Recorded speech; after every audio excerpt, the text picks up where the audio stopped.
नरेंद्र मोदी दुनिया का सबसे बड़ा झूठा है और जालिम है। आसारे कदीमा कब्जा करके बैठा है। जैसा यह कानून बनेगा उसमें कब्रिस्तान भी है, उसमें मस्जिद भी है, ईदगाह भी है, जमीनात है। एएसआई बोलेगा हम मालिक तुम आओ। ये आसारे कदीमा के लोग ये हिंदुत्व के इशारे पर नाचने वाली कठपुतली है लोग। सेक्शन 3C आपको कह रहा हूं। अब ये सेक्शन 3 का मतलब क्या है कि दिल्ली में 316 जायदादों पर गवर्नमेंट का कब्जा, राजस्थान में 60, कर्नाटका में 40, मध्य प्रदेश में 50, यूपी में 60, उड़ीसा में 55।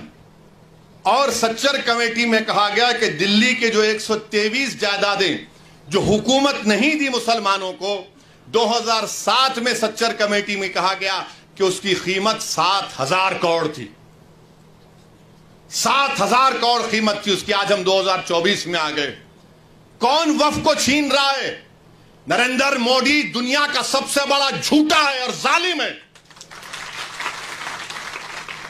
आप कब्जा करके बैठे हैं, 84 से कब्जा करके बैठे हैं, बल्कि उससे पहले से। और 7,000 करोड़ की जायदाद, यानी कलेक्टर साहब जैसा कानून बनेगा, कलेक्टर साहब बोल देंगे नो नथिंग डूइंग। ये 123 प्रॉपर्टीज जो 2007 में 7,000 करोड़ की थी, आज 2024 में शायद कम से कम 20,000 करोड़ की तो हो सकती है। मोदी जी बोलेंगे नहीं नहीं भाइयों बहनों, मैं तुम्हारा भाई हूं, 20,000 करोड़ दे दो तुम मेरे को। अरे आप अंदाजा लगाइए, सेक्शन 3C को निकाल कर ये कह रहे हैं। और फिर आप ये भी जानते हैं कि जब कलेक्टर बैठेगा आर्कियोलॉजिकल सर्वे ऑफ इंडिया आसारे कदीमा में, दिल्ली में 172 प्रॉपर्टीज पर आसारे कदीमा कब्जा करके बैठा है। जैसा यह कानून बनेगा उसमें कब्रिस्तान भी है, उसमें मस्जिद भी है, ईदगाह भी है, जमीनात है। एएसआई बोलेगा हम मालिक तुम आउट। आपका यहां पर महाराष्ट्र में है, अहमदनगर में है, औरंगाबाद में आसारे कदीमा के है।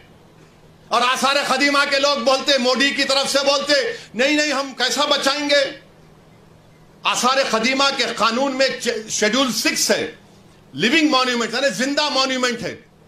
बोलते नहीं नहीं आप लोग वहां पर वो मस्जिद में मदरसा खोल लिए। अरे दीवाने, तुम्हारा आसारे कदीमा का जो कानून का सेक्शन 16(1) ये कहता है कि रिलीजियस कैरेक्टर को नहीं बदला जा सकता। रिलीजियस कैरेक्टर को नहीं बदला जा सकता। वो कानून ये भी कहता है कि अगर गवर्नमेंट एक्वायर भी कर ले उस प्रॉपर्टी को, तब भी रिलीजियस कैरेक्टर नहीं बदला जा सकता। ये आसारे कदीमा के लोग ये हिंदुत्व के इशारे पर नाचने वाली कठपुतली है लोग। दौलताबाद किले की मस्जिद को क्या किए थे बोलूं मुंह खोल के? अभी मैं आजादी मिलने के 1 साल के बाद क्या नाम रख दिया तुमने उस जगह का? 16 कह रहा है कि उसके रिलीजियस कैरेक्टर को नहीं बदल सकते। मकसद एक ही है। देखिए गवर्नमेंट का डेफिनेशन निसार साहब बढ़ा दिया गया।